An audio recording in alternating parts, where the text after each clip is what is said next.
Everyone.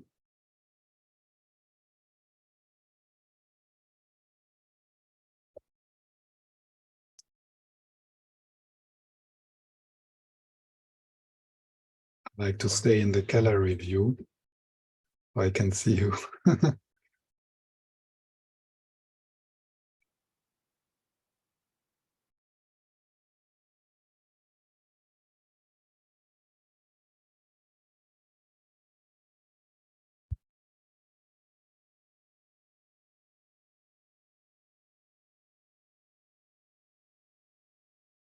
Yeah, I thought I will start with the Four Noble Truths, just as a bit of an introduction of the exploration of the non-existing I.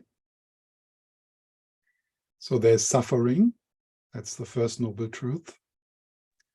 There's dissatisfaction.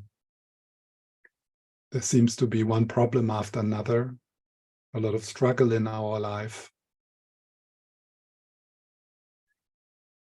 And we're all in that together. So we are human beings with feelings and we all struggle.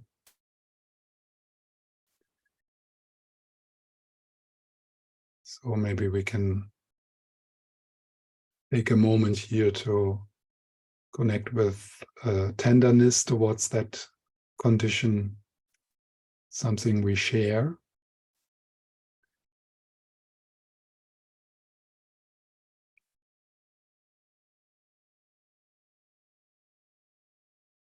So it's one of the ways to bring a bit the open heart into our meeting. Also, we don't know each other, or you might know some of the people here, but there is a level where we can recognize each other. Life is difficult. And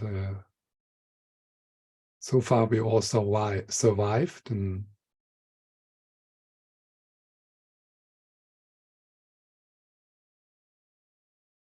it's a bit of a Tonglen attitude. I'm not alone in this.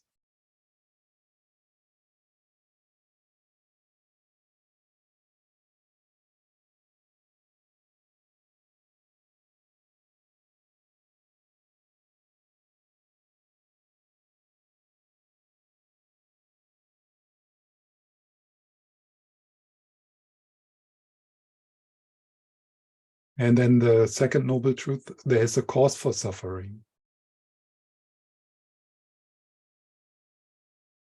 If the Buddha would have stopped with the first noble truth, I think we wouldn't be here. So there's a cause for suffering. And the second noble truth is described in different Buddhist schools differently. But they all agree upon that the immediate cause for suffering is grasping. So if you are suffering right now, today, in this moment, if there's discomfort, dissatisfaction, something you are not happy with, we suffer because we want this moment to be different than it is. So it's this grasping, it is this resistance. Or grasping for something you don't have now means dissatisfaction. And wanting to get rid of something, aversion, that is the cause for the tension, for the dissatisfaction with this moment. We want this moment to be different than it is. So that's suffering. We close our heart, our body, tension, resistance, restlessness, judgment. And of course, there's many Buddhist interventions which help us to work on that level of suffering. or it's part of any meditation technique to relax the grasping, to open to the moment as it is. But that's not the root. So the root of this grasping, why this pattern of grasping happens, is the belief in an independent, findable, solid me. And that's what we are exploring here in this year. So from this insight, it dawns upon us that the cause for our struggle in life is not because people or situations. The root cause for suffering, for any kind of suffering, for any kind of dissatisfaction, struggle, is this belief in an independent, separate me, an I somewhere within the body and mind. And if that belief is looked through, a deep relaxation happens. A deep openness happens. A deep relaxation into the present moment as it is. So that doesn't mean immediately that the difficult feelings go away, but there's space for them and they can be felt without any struggle, without wanting them to be different than they are. So the resistance falls away through that insight. That's an important point because sometimes there's kind of exaggerated expectations. What should happen if you look through the illusion of a separate solid I? That's not happy. That's not enlightenment, for sure not. And it's not like suddenly all difficult feelings go away, but there's space for them because there's nothing more there's nothing more in here which needs to be protected.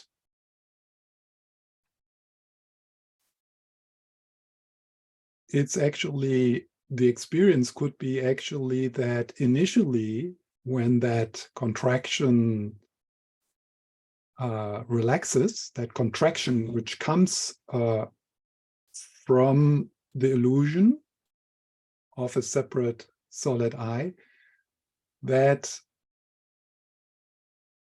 initially it gets a bit more difficult because all the feelings which the imagined I tries to avoid or tries to suppress suddenly becomes available. Ken Wilber puts it in a very simple sentence. It hurts you more, but it bothers you less. So it hurts you more, meaning you are willing and capable of feeling your feeling on a deeper level, suppressed feelings, unacknowledged feelings, denied feelings. So in that way, it hurts more. You're more intimate with your own feelings, but it bothers you less because there's nothing there anymore which needs protection.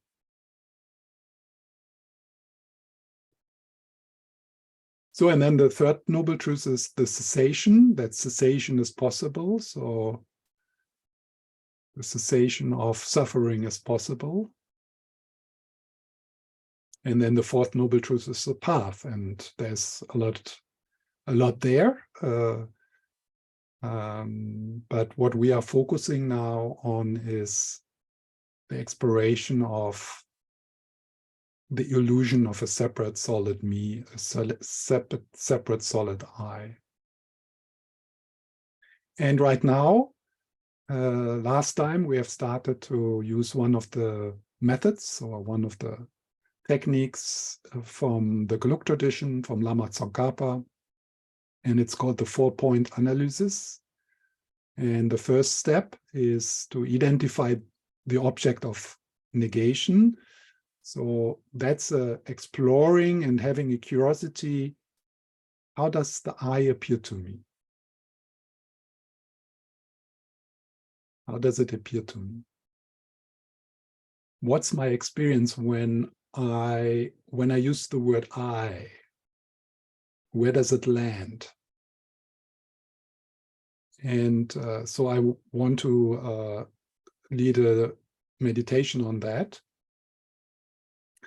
And that sense of I is here right now, but it might be not so strong. So one of the ways one could enhance that experience a little is to remember a situation where you were criticized or where you are afraid, or so for the purpose of enhancing that sense of I,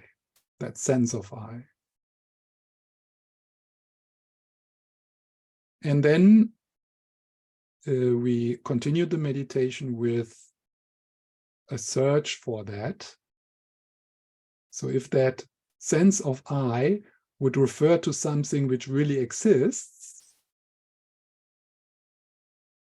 something which exists in the way it appears to us, and it appears to us as unified, as one, it appears to us as lasting, and it appears to us as if it is more than mere name, mere thought. It appears to us as if it's existing independently, self-powered, inherently. So that is how it appears. And if it would exist like that, it should be findable. It should be there when we look. And where we look is not on the table. That doesn't make sense. We don't have the sense of I it's not connected with the table. So where we look is the transitory network, the 5 aggregates, the body-mind. That's where we look. And we start with the body, and then we go to the mind. And then, in the end of the meditation, we might come to the conclusion. So I have looked where it should be, if it exists, and my search was thoroughly, and I didn't find it. So it doesn't exist.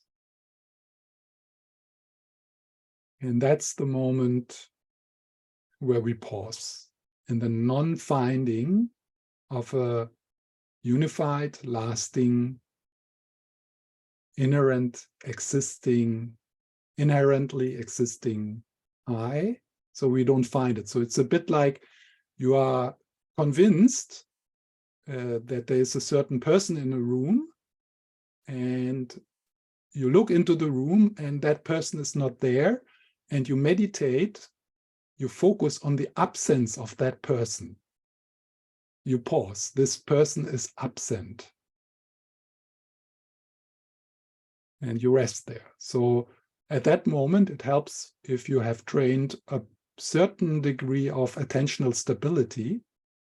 So that's why in the Buddhist training, usually before, or at least in the Tibetan tradition, before we go into this exploration, we train a bit our attentional stability with the shamatha training, so that we have actually the capacity in a moment like that, in the not finding, the absence of a unified self, that we can actually focus on that. It's a bit strange to meditate on an absence. Yeah.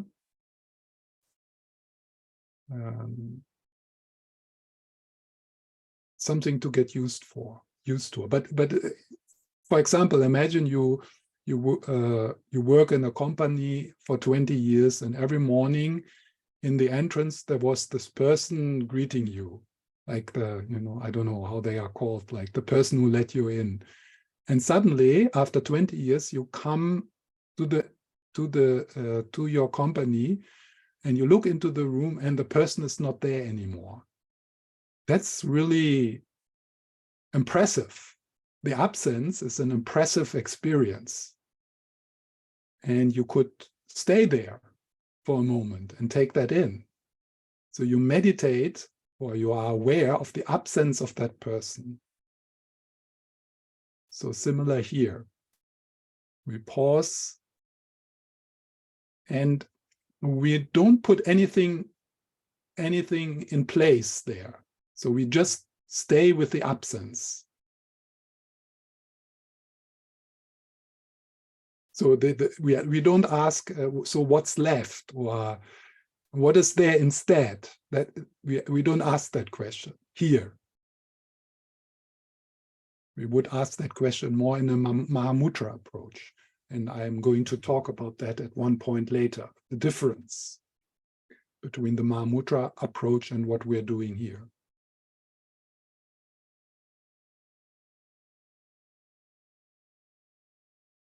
Okay, so let's do this little experiment.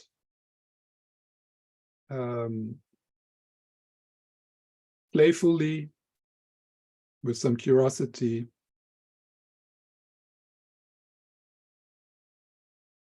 So first is that you take your seat. Maybe you want to adjust your posture a bit, so to give also a symbolic expression for taking your seat. At one point, your eyes might close. But of course, you can do this investigation also with open eyes, with a relaxed gaze.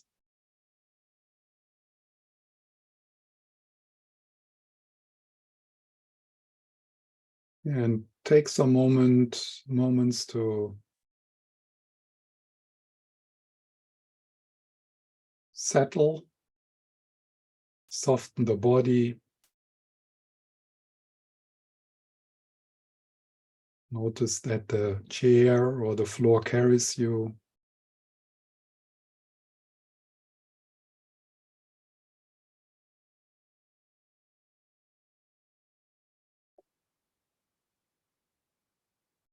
There's a shift from the head into the body,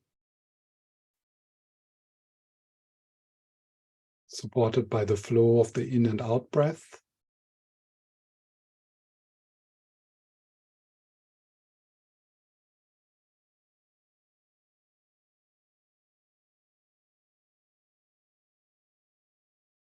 You can allow your breath to deepen a little.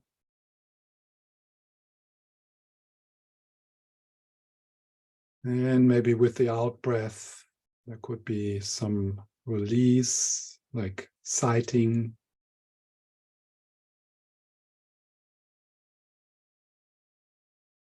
Checking in the inner weather.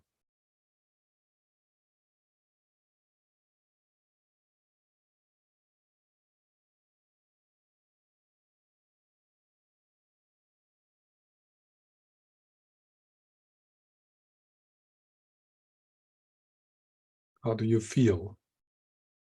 What's your mood?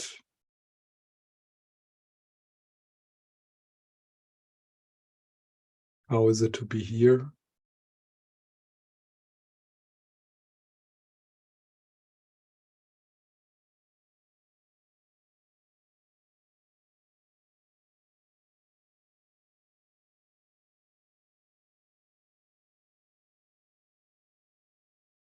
So this is also an invitation for you to relax the fascination with the radio station of the narrative self and come to a place of being, present moment awareness.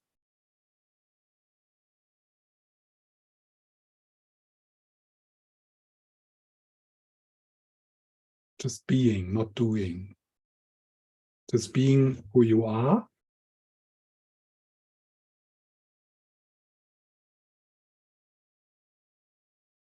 And appreciating the spacious aliveness in your body. including the discomfort you might experience right now.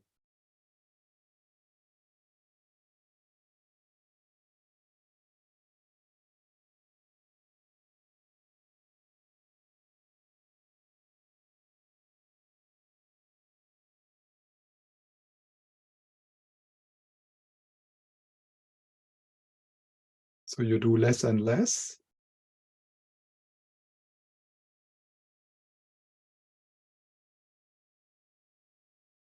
And only if you notice that you get entangled again in the inner dialogue,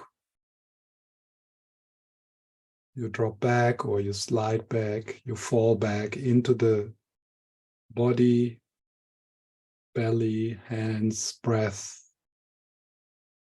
pleasant and unpleasant sensations.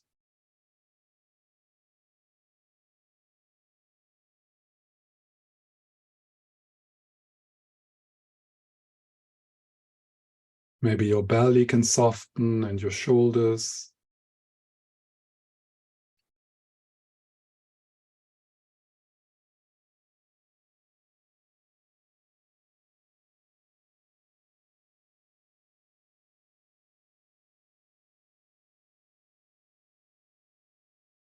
Softening, opening.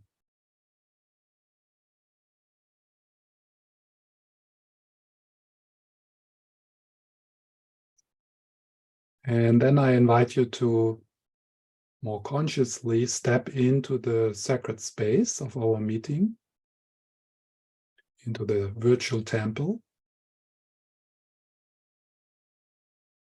And if you're a visual person, you can actually imagine that you open a door and you step into a sacred space. Maybe it looks a bit like your favorite meditation center or retreat center.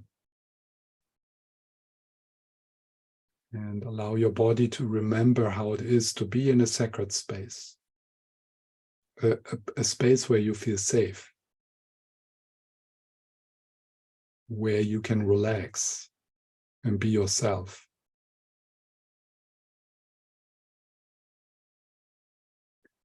And we're doing this together. So part of this is to appreciate the Sangha.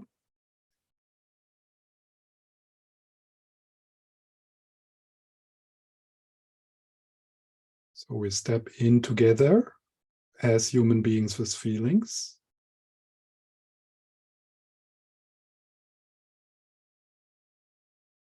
Welcoming each other.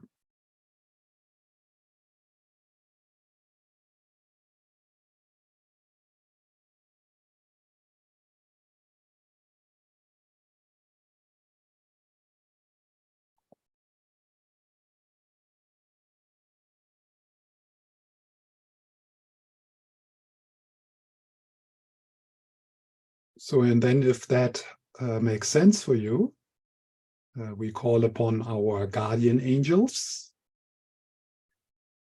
whatever that is for you, whoever that is for you. Here we can start with His Holiness the Dalai Lama, Lama Zopa, the Buddha, Tara. But call upon your mentors, Buddhist or non-Buddhist, symbols. And you call upon these symbols for all of us. So you invite your guardian angels for all of us.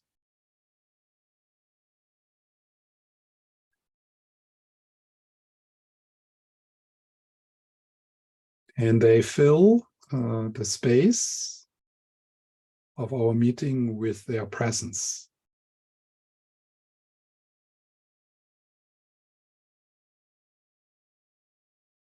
With their light, with their warm heart.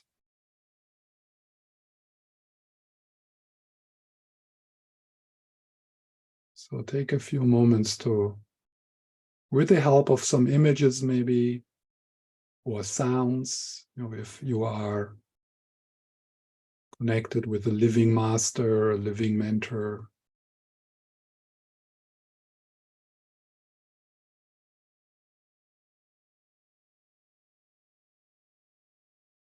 And you feel the loving gaze. Maybe there's also a scent.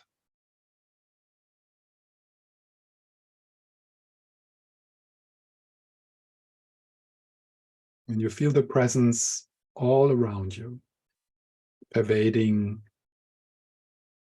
your thoughts, your feelings, the sensations in your body, as if you are taking a warm bath in bodhicitta. For some people, it's also helpful to imagine touch.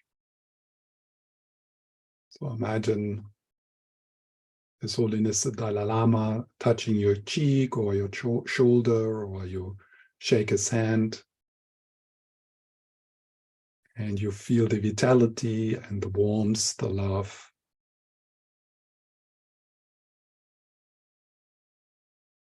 And while you're doing it, you stay aware that you are connecting with an inner capacity. You're connecting with the inner Buddha nature, the inner Lama. Through the outer Lama, you connect with the inner Lama, the inner Guru.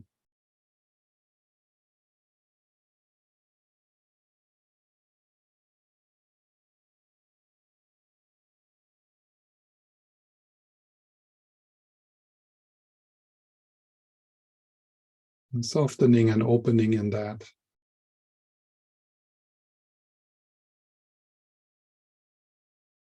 And maybe a taste of possibility arises that you feel safe and seen and loved.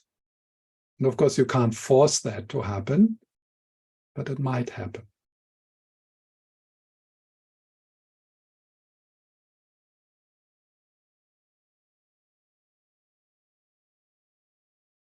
How would it feel to be seen and loved, unconditioned?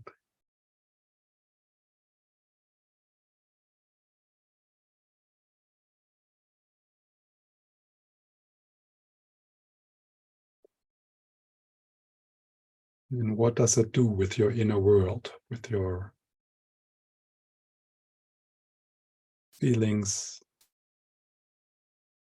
with the sense in your body?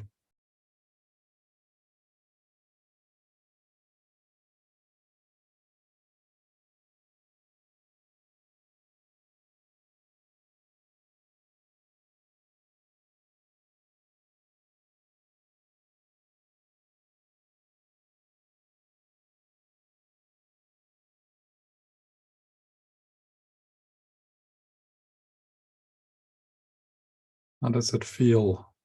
Or how would it feel if you could really relax into who you are in this moment? Nothing is excluded.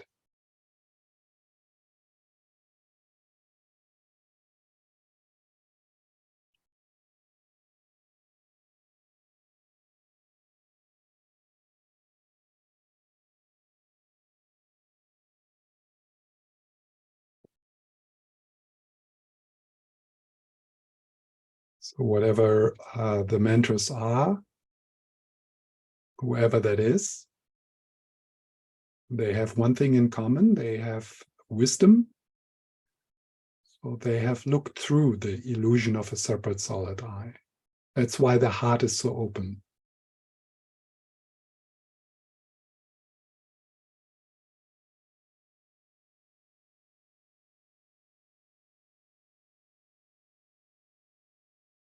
That's why the inner light shines. It's not clouded by that illusion.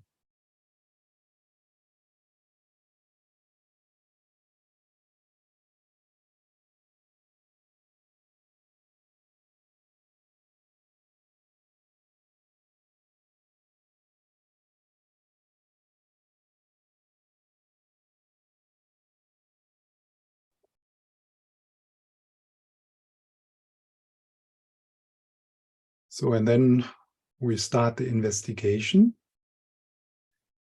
And one simple way to start the investigation is silently inside, you say the word I. I.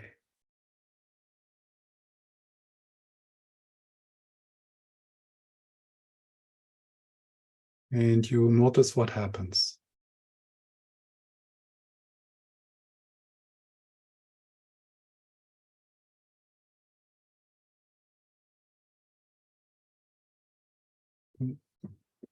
What does it refer to when you say I or me? Me.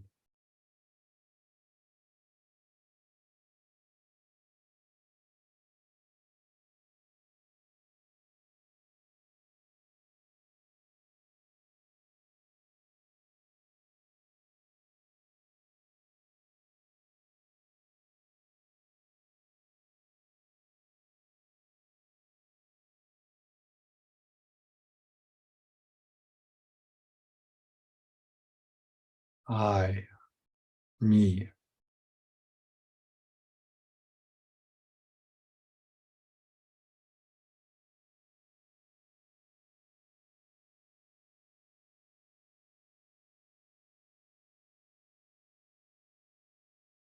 So, and if there's nothing, then there's two possibilities. Either you have already, which is a possibility, you have already a genuine insight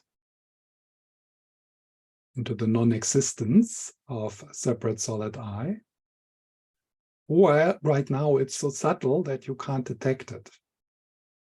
So sometimes in this moment you can imagine or remember a situation where you're criticized or accused, where you feel rejected.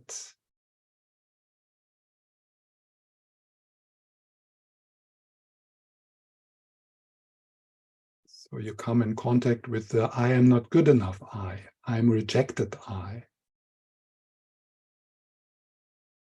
And how does that I appear to me?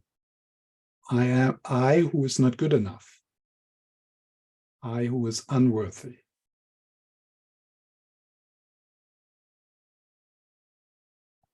I which is wrong. There's something wrong with that I.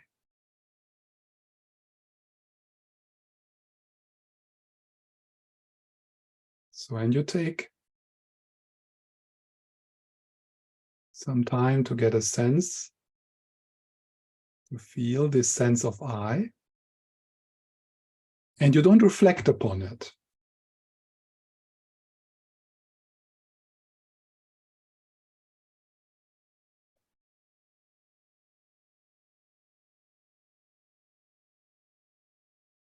And just as a reminder, it is said in the teachings that this I appears as if it is unified, one thing.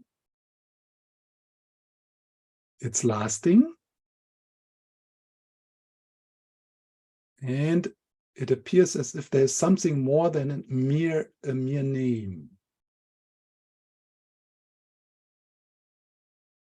It is something, it appears as if it exists out of itself, self-powered,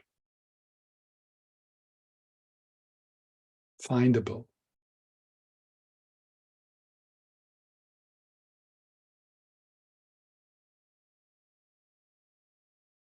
Stay a few moments with that, with not so much thought, just in the appearance, I, me, myself.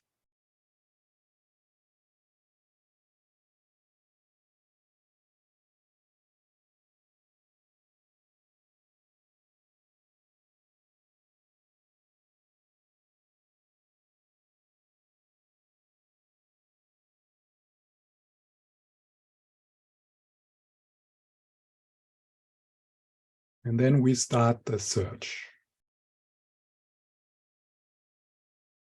And we start the search in the body.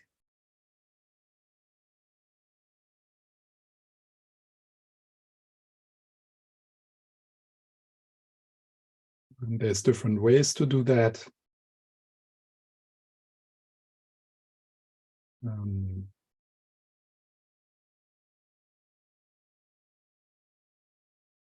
So one way is to kind of do a bit of a body scan.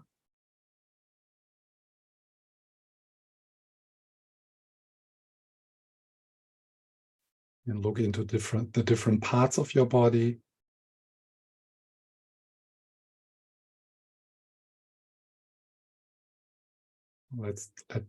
For example, you take the legs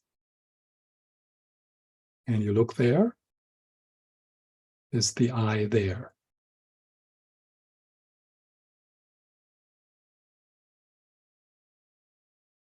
And then you look into your arms and hands.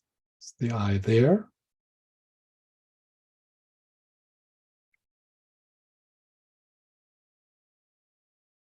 And you look into the trunk of your body.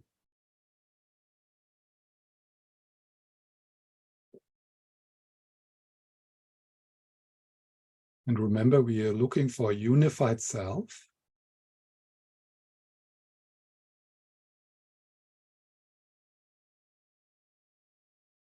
We look into the head.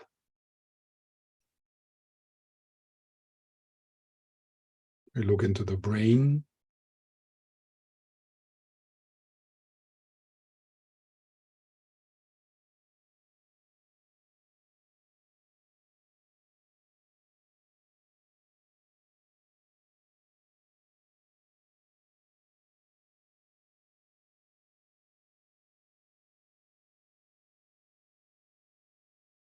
We can also recognize that our body is made from millions and millions of cells.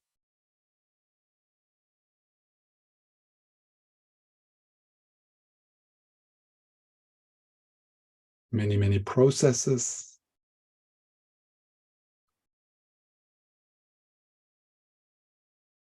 So, and we'll look there.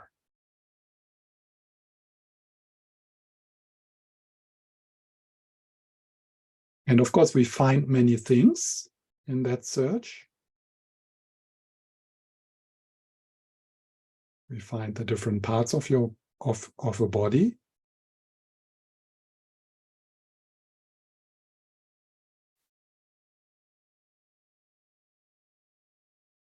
But in which one of these parts is the I, the owner? The I which has a body. That's what we are looking for.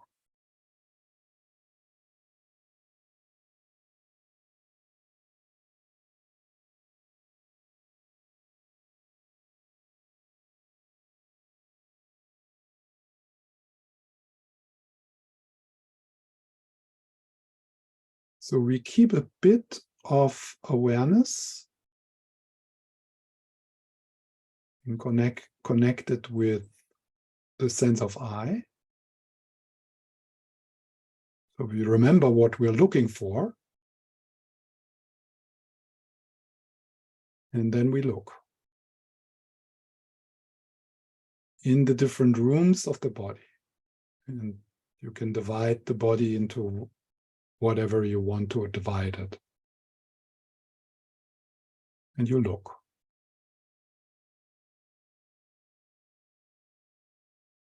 And what you find is many things.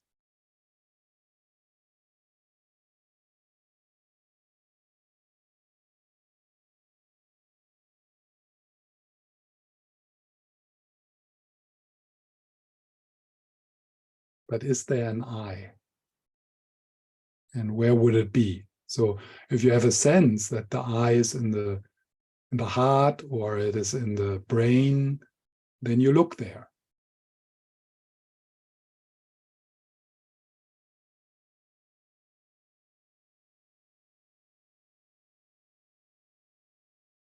Is it there?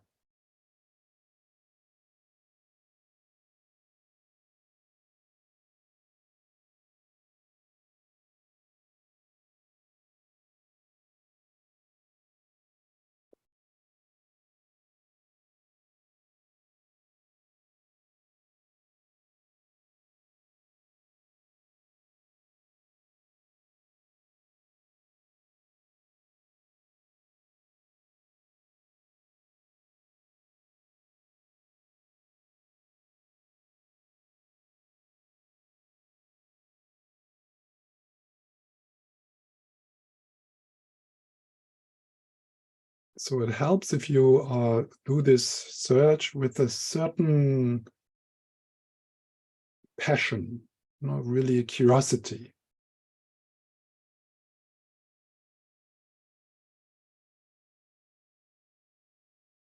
So that your mind stays engaged.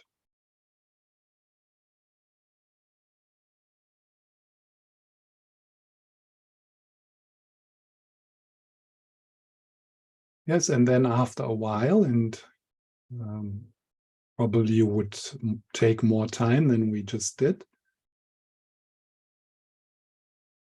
you come to the conclusion, I can't find an I in the body.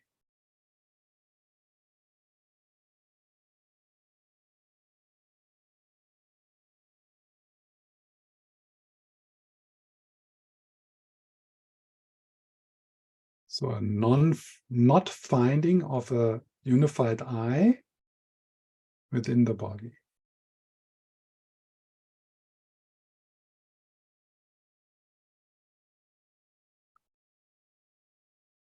So, and in the second part of the search, we go to the mind. We go to consciousness.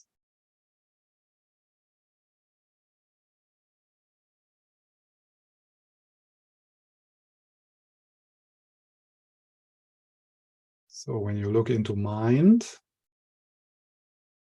you find many different thoughts, memories, names.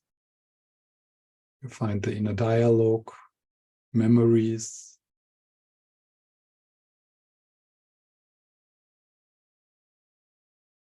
So you keep a bit of a sense of that I, a sense of I as a unified thing. And you look into what you call mind, consciousness.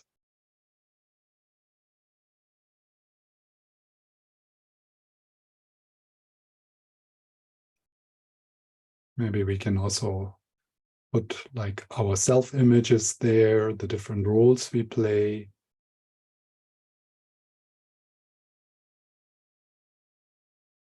Mental images.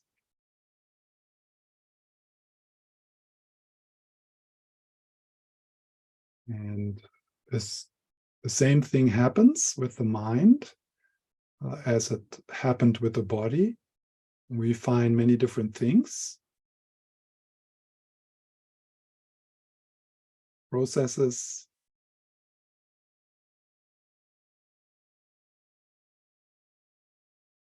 and we look around, research,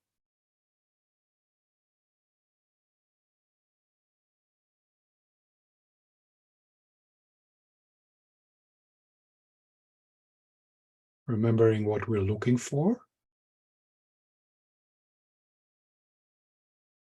We're looking for the one who thinks. I have thoughts. I make decisions. So we are looking for that I. And it has, if it exists, it has to be somewhere in, it has to be somewhere there. Because we didn't find it in the body, so it has to be here in the mind.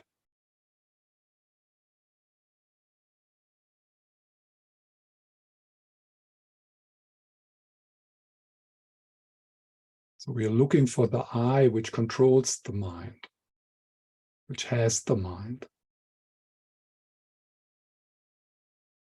which thinks the thought,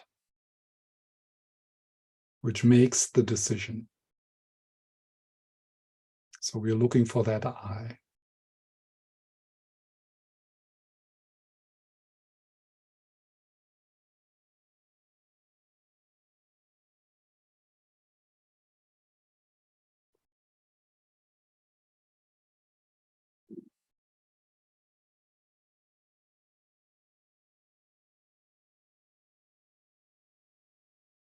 And we don't find it.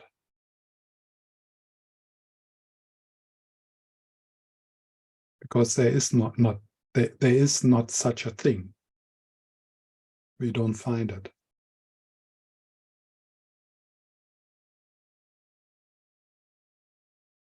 It does not exist in the way it appears.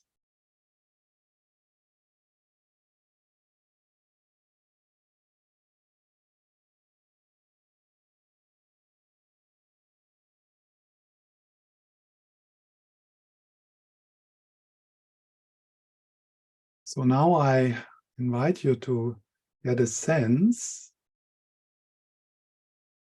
of how it would be to pause in that not finding a center,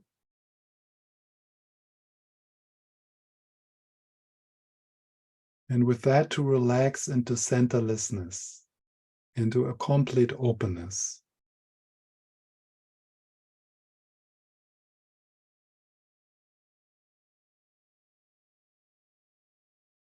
Imagine or feel how it is to put down this backpack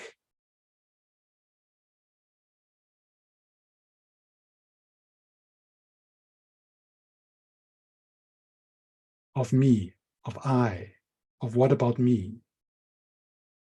With that also comes mine. So you put down the backpack of mine, my feelings, my problems, my relationship, my iPhone. You put down that backpack.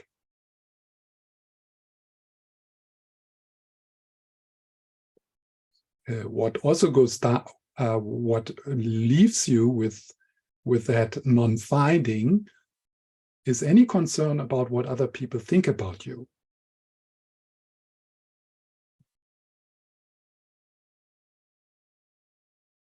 What goes with that backpack is also social anxiety.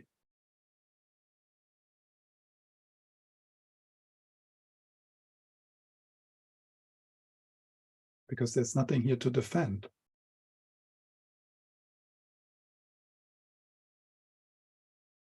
So just imagine that.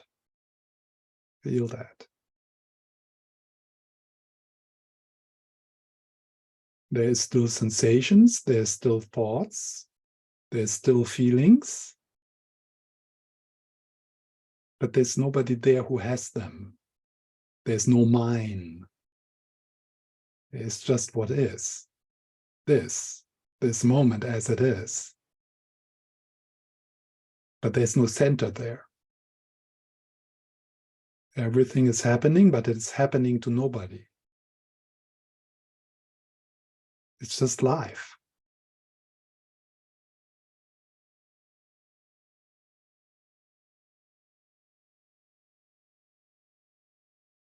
It's just unfolding as it is, connected with everything else.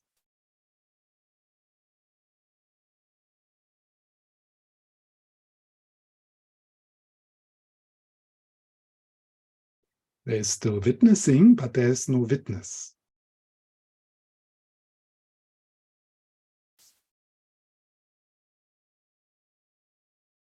There's still thoughts, but there's no thinker.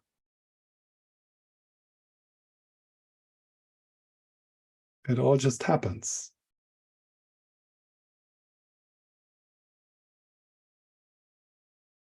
And it can't happen in a different way because it's connected with everything else.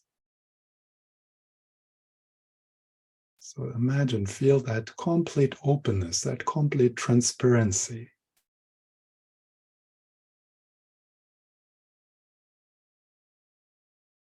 No grasping.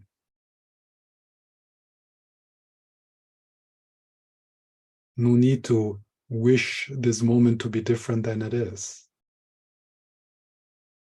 It's just this as it is.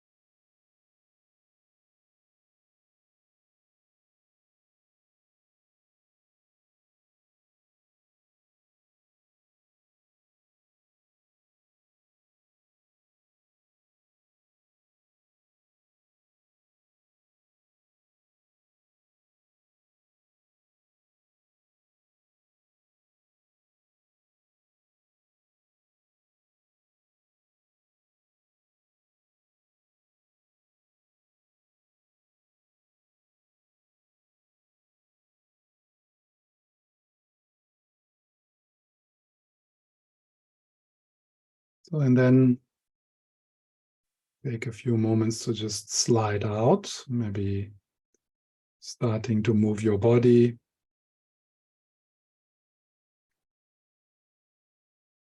Opening your eyes.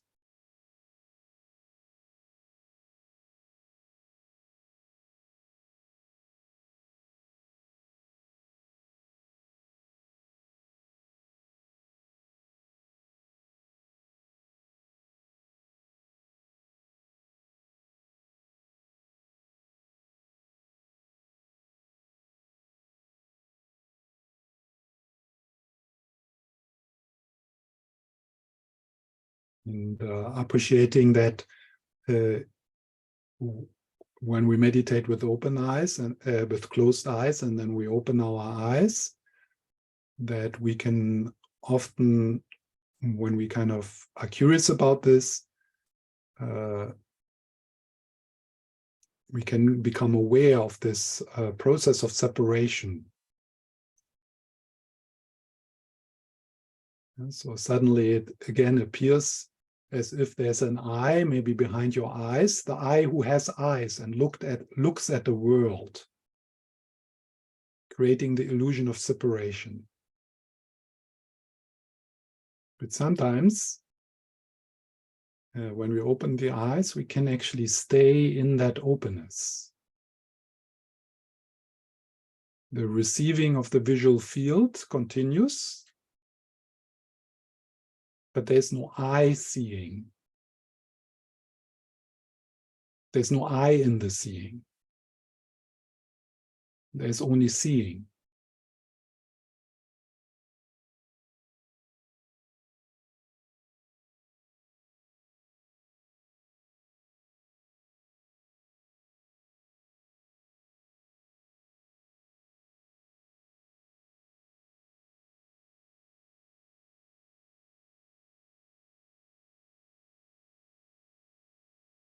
So awareness or witnessing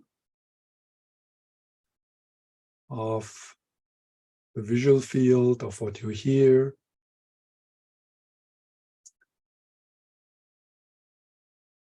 it's difficult to describe it without using the word you, but so there's hearing, there's feeling, there's sensing the body, there's thinking, and that's it.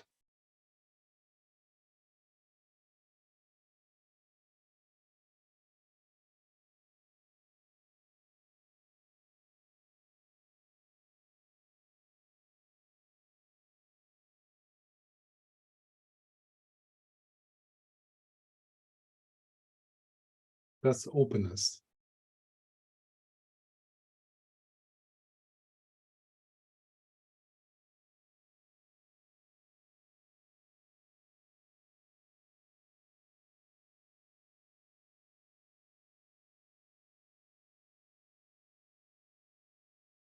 Yeah, so is there any question or comment to this exploration, self-inquiry, and yeah, it's something to experiment with and to find your own style.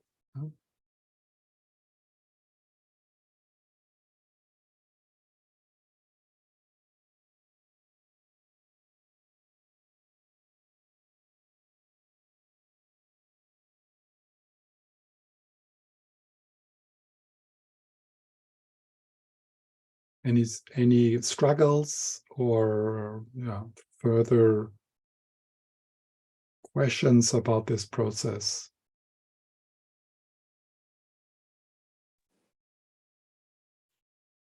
Yes? I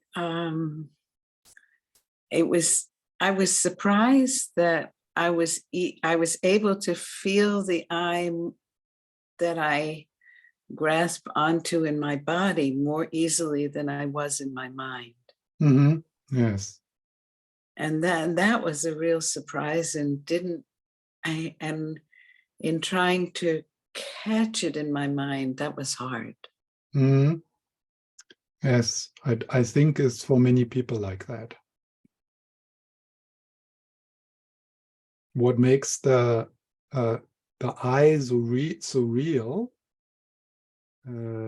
is that energetic contraction in our subtle body. Because thoughts, it's quite easy to see thoughts as, almost nothing. I mean, if you look for thoughts, it's easy to see that they are empty of any substance. But it makes this, like one expression of this I for many of us is the I am not good enough I. For some people, that's that's how they feel. I means I'm not good enough. Yeah. So, and what makes that so heavy, this I, which is not good enough, is it comes with a sense in the body, with a felt sense in the body.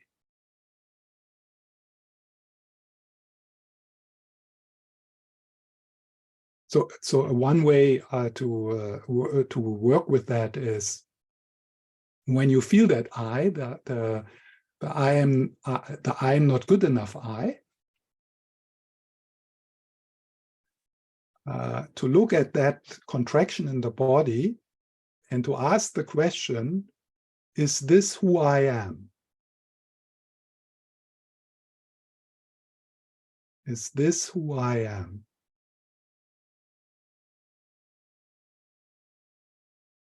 And obviously it is not who you are because you're looking at it.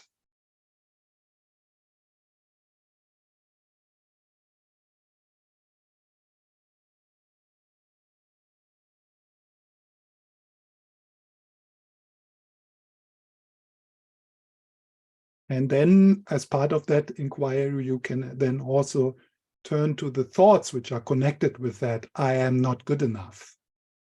The I am not good enough I. So you look at the thoughts.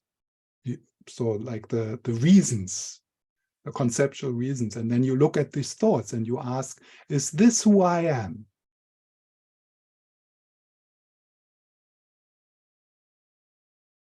And of course, it's thoughts, so, and you are not a thought.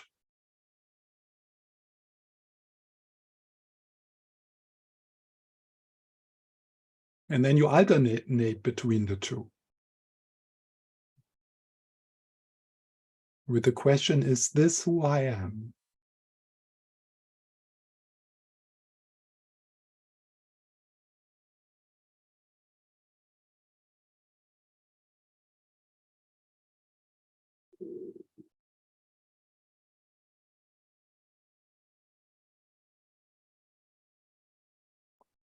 Yes, Pat.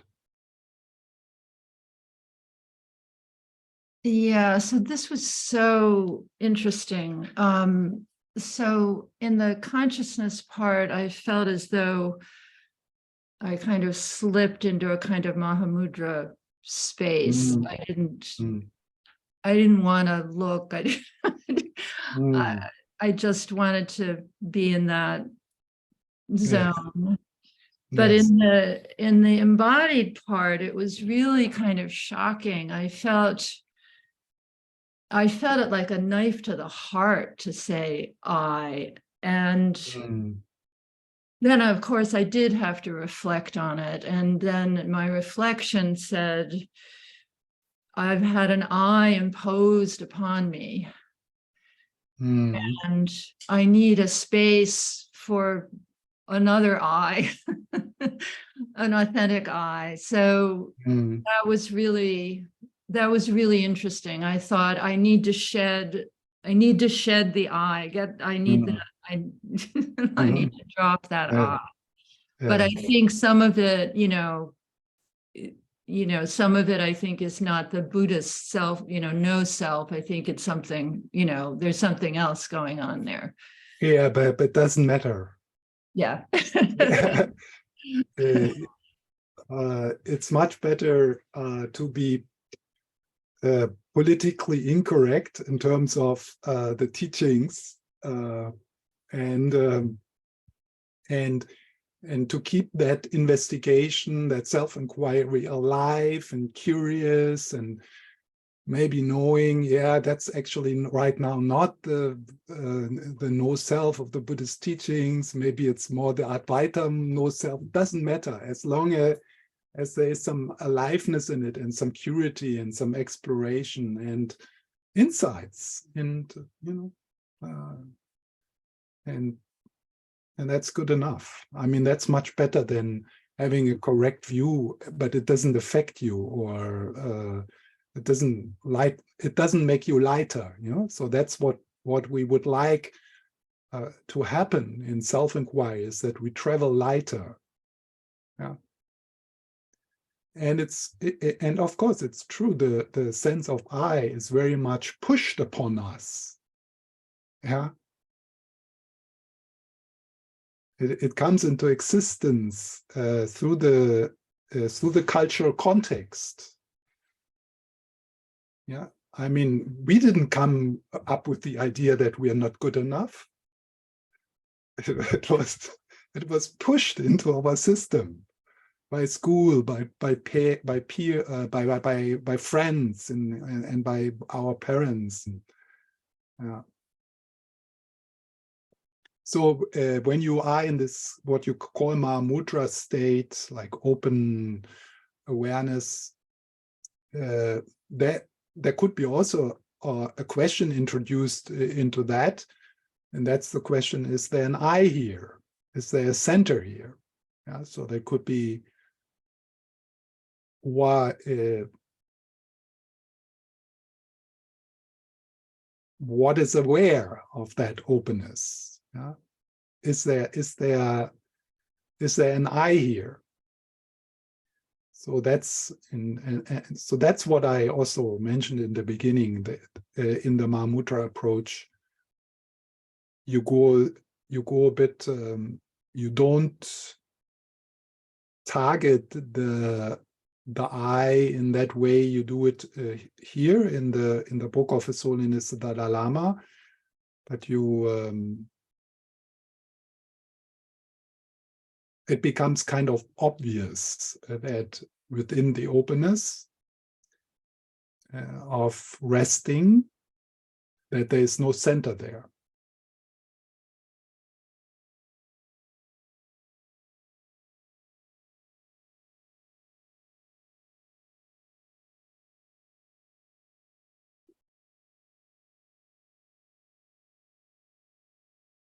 Yes, Ali. I'm just reflecting on how much I appreciate the way that you guide us into this, and the time in creating the sacred space and bringing in our angels and spending time with that warmth and openness and, well, really self-acceptance through that process that then creates the safety, right? Yeah. And then we can start working on this dismantling part. Right. But yeah, so that feels really vital and important. It is. Mm-hmm. And I'm also realizing for me that it's also important sometimes to just stop there and really work in that place, because that's also a dismantling of the sense of I. Exactly. Yeah. Yes, that's true. One of the it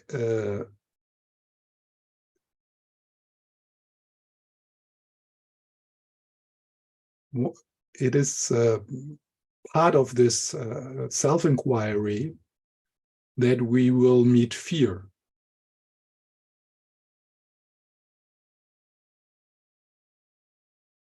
And to be able to stay with that fear, we need to feel safe, supported. So whenever in any kind of self-inquiry, whenever you come to a place where it can be quite an intense fear sometimes, but maybe it's just like a discomfort, like or it's a confusion, or so that is a good sign. At first, it's a good sign. It's supposed to happen. It shows that you start to look into the right direction, in the right way. So it's not a sign that you're doing something wrong, and then you go out of the sacred space and never go in there anymore, because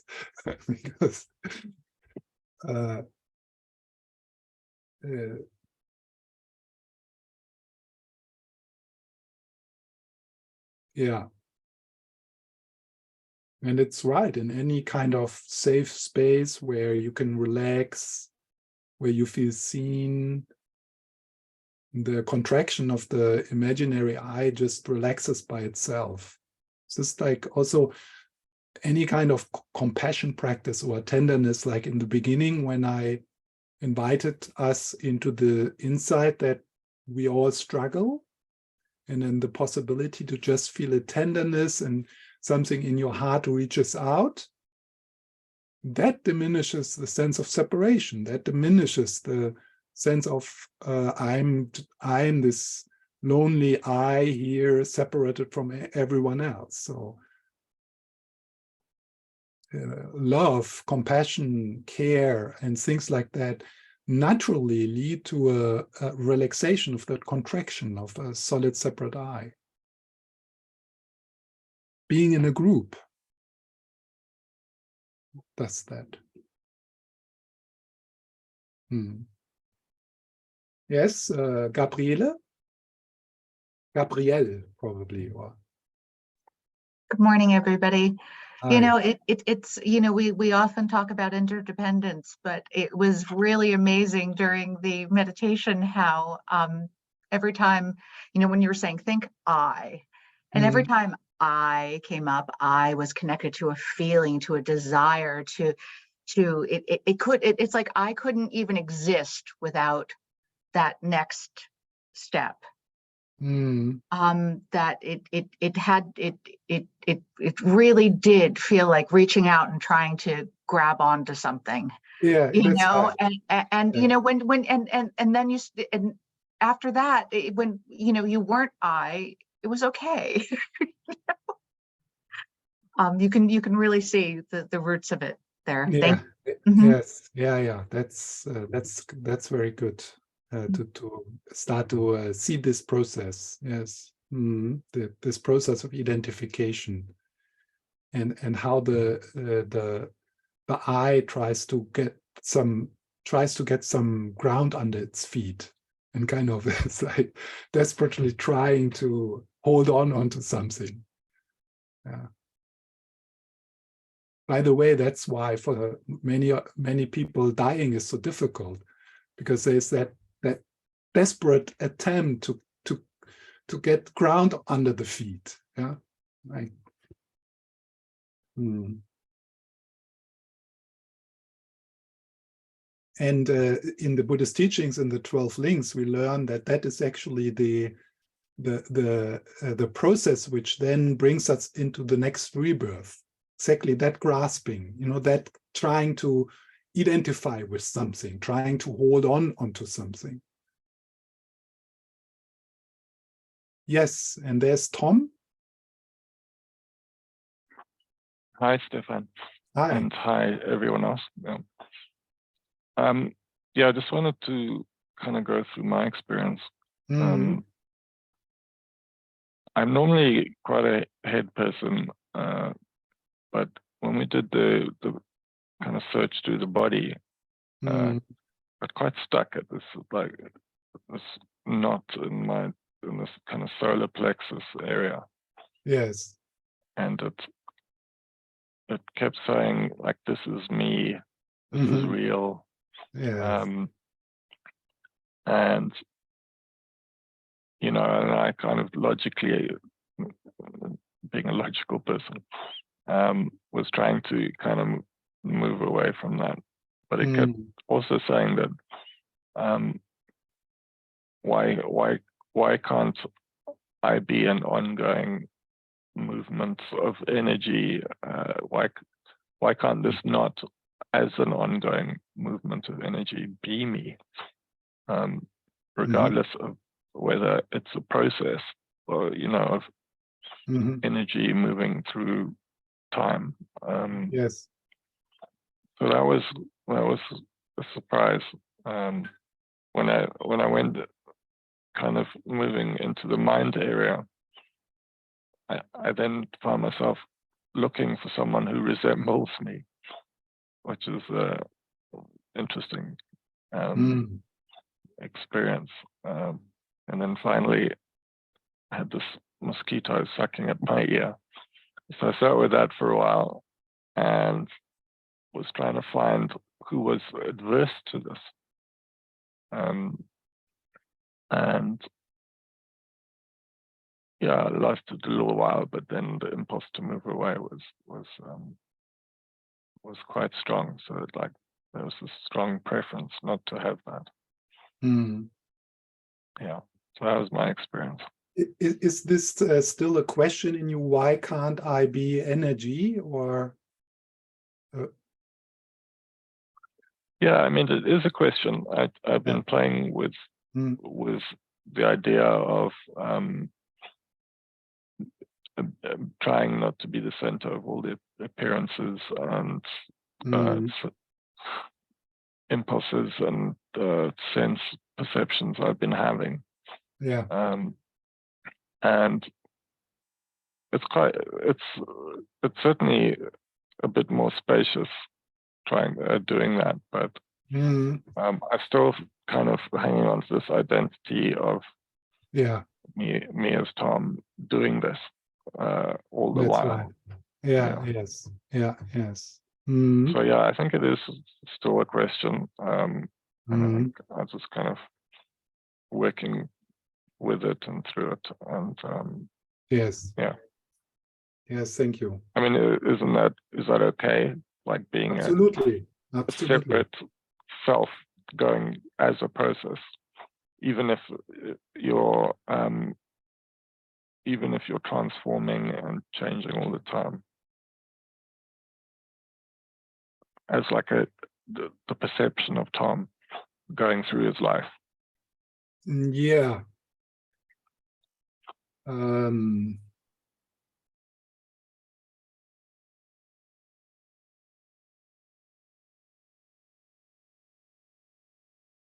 So when one asks the question why, sometimes people say, yeah, I'm the whole thing. I'm the whole thing. Yeah, of course, I don't exist as something separate, solid, but I'm the whole thing. I'm the body mind. I am the body mind. Yeah, I am but what we are looking for here is an I, which is more than just a name. Of course, you can call energy Tom, yeah, or you can, and it's valid to call this transitory network, which now appears in your Zoom. It's valid to call this Stephan, yeah, but that's not my feeling, yeah. The feeling is that there is something extra. Otherwise, we wouldn't need the word I, actually. Yeah. Why? Yeah, there's still a sense of. We could just call it transitory network. Yeah. But then if we say I am a transitory network, that I is the object of refutation.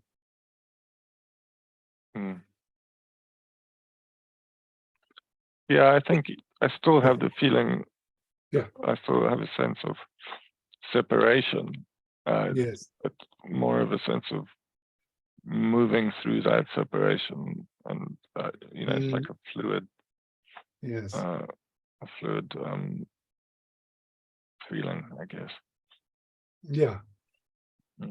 and there's no I having that. I mean, that's the, yeah. Thank you, Tom. Thank you.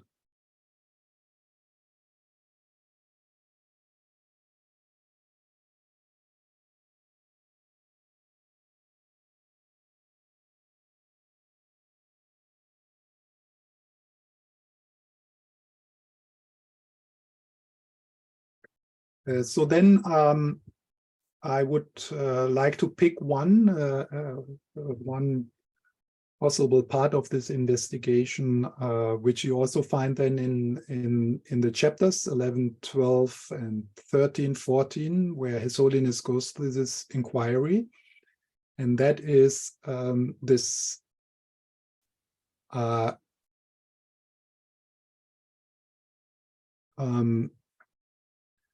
that one and many are mutually exclusive. So something is either one or it is many. Yeah. So something is either one or it is many. So in this meditation we just did, what we're looking for is a unified self. But what we find is many parts, many things.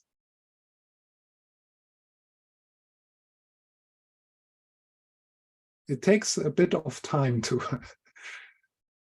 be astonished by that, yeah. But we did it in the meditation. That was I didn't explicitly I didn't mention that reasoning, but it was in the meditation.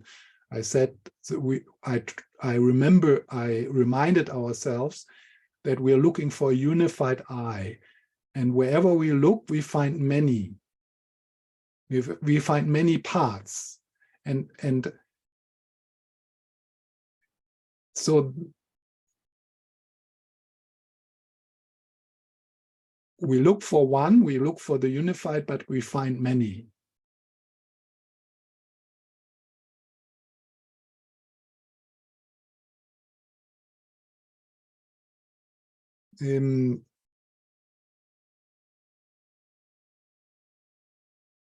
Like if we just look at the body, so there's many cells. I don't know, billions, many cells.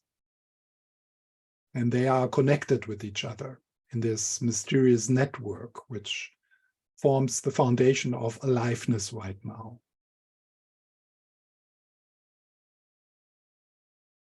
But which one is the control center? Which one of these many cells is the most important one in the center of all of it?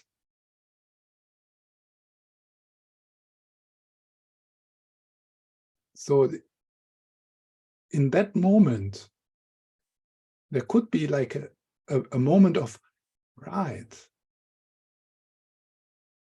I make it up.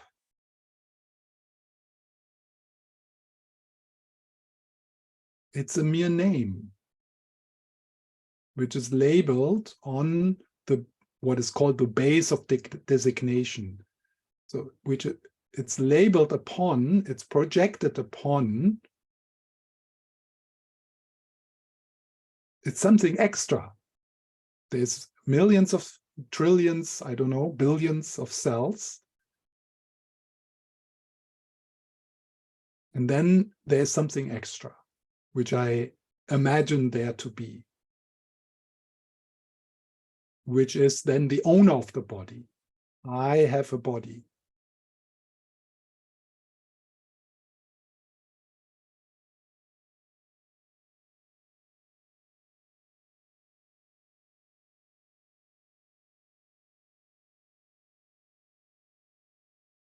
And that, if you are a bit used to this kind of self-inquiry, then just kind of to remember that, like, yeah,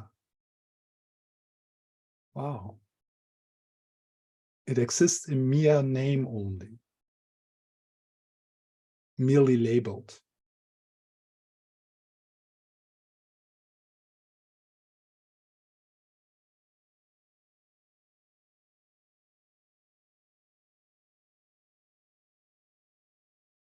The question we are not exploring here in this approach is, okay, I'm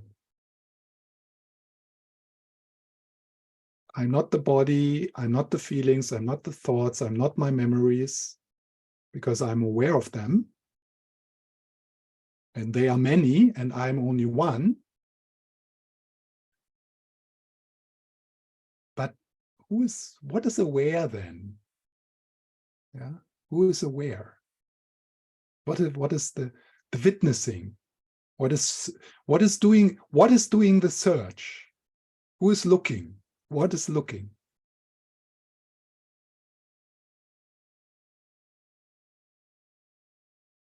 So that's what you do in the Mahamudra approach.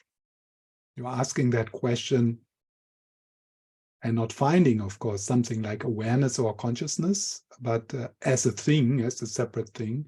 So here in this approach, you just, it's a negation. Yeah. So you are not finding, but you're not saying, okay, I'm not what I'm aware of. I'm not all these parts, but I am that which is aware. So you don't go there. You just don't find, and you stay in that mystery.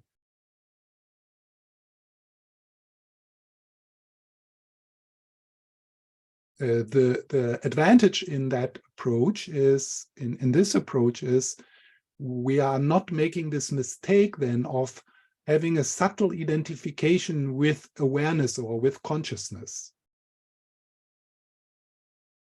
making it into something which exists out of itself separately. So we are not making that mistake in this approach.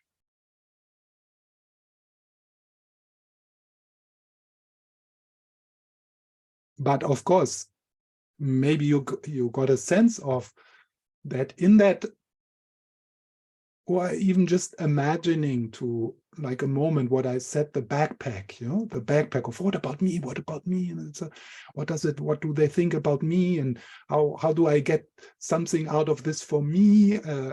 So when that kind of is put to rest for a moment, it's not that that there's nothing there. Yeah, it's not that there's nothing there.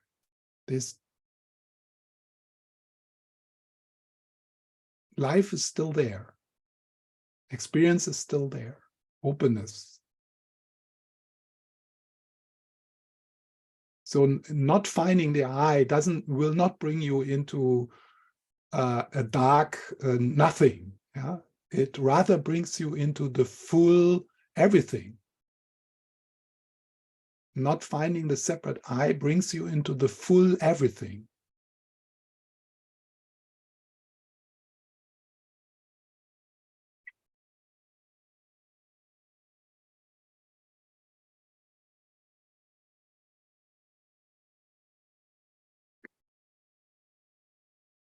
So in the teachings of emptiness, what I talked about, the transitory network or the base of designation, so that's the base on which we project the I. Yeah?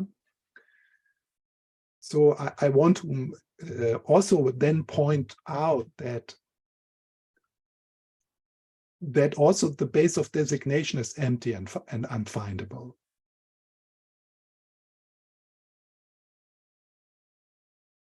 So we continue at one point, at least in the Mahayana tradition. So in the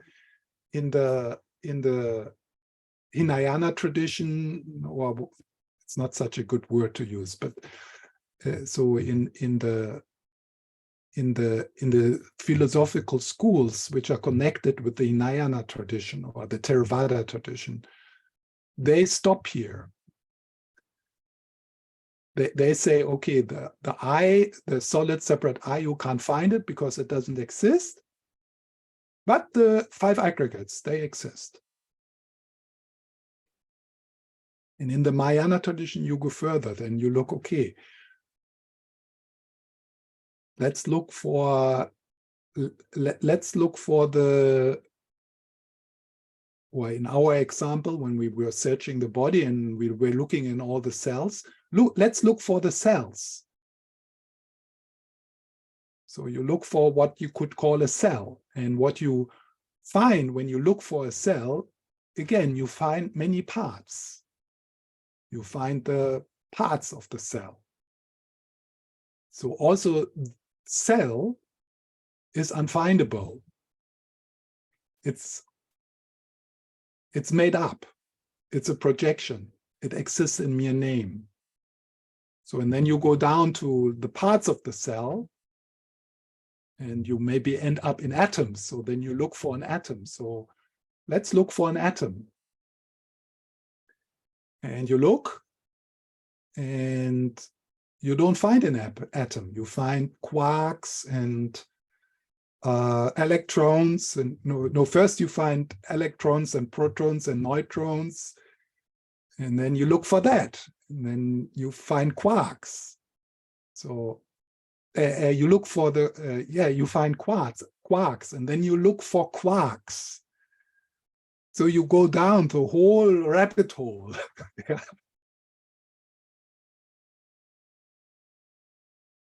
And it goes on and on and on. And you don't find anything. It's all made up. It all exists in mere name.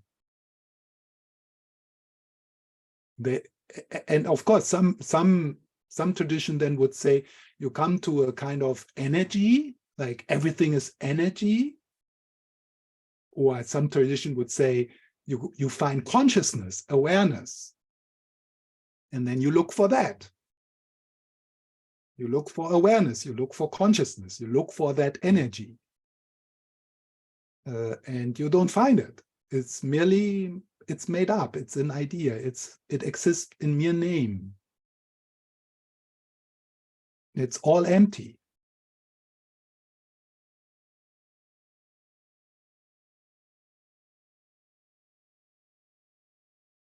That doesn't mean that it doesn't exist, yeah?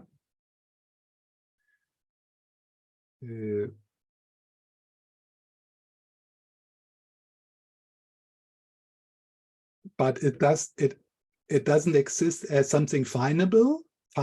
How does it exist? In mere name only, merely labeled.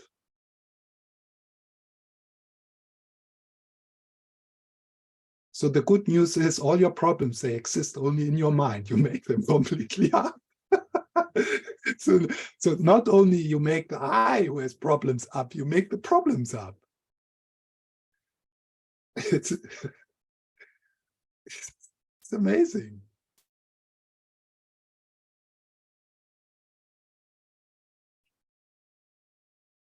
So this is using the image of a dream. It's in the moment where you wake up in a dream, you have a lucid dream, then everything still appears, but there is no fear. There's nothing to protect.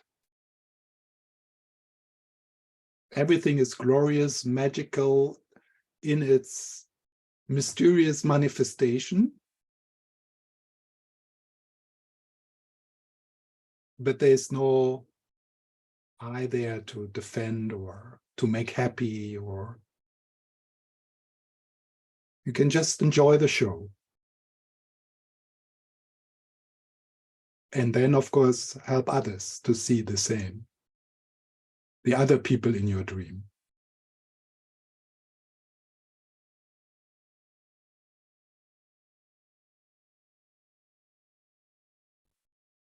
Okay. So let's dedicate in an instant the amazing mountain of positive potential in our meeting. And it makes sense that we can do that because we are connected with everything. So every good thought, every relief in your heart is shared with the whole universe, because you're not separate.